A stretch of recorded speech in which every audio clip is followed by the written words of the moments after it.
Kalau tengok dalam peta, memang nampak KL kecil kan. Tapi, kalau lalu jalan dia baru tahu, ya Allah, macam Rusia dah besar dia. Aku dah pusing punya lama daripada siang sampai malam dah ni. Tak jumpa je.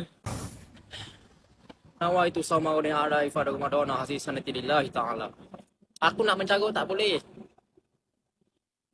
Tapi tak buat jalan elok-elok lah. Aduh. Ini jalan tiba-tiba tengah-tengah jalan, tiba-tiba ada divider. Kita pun nak menggagau mana belah kanan belah kiri. Kita pun ikut intuition masuk belah kanan. Pun dia cantum balik. Jadi masuk kanan masuk kiri, depan dia cantum balik. Jadi buat apa kau buat divider kat situ? Lepas tu lah suka bagi fake hope. Suka bagi mix signal. Dah jalan elok-elok. Dah confident dah ni. Tiba-tiba. Dah confident. Tiba-tiba. Pak, cabang 3 pecah. Flat mana? D. Kau expect aku tahu. Ni pun aku dah sesat dah.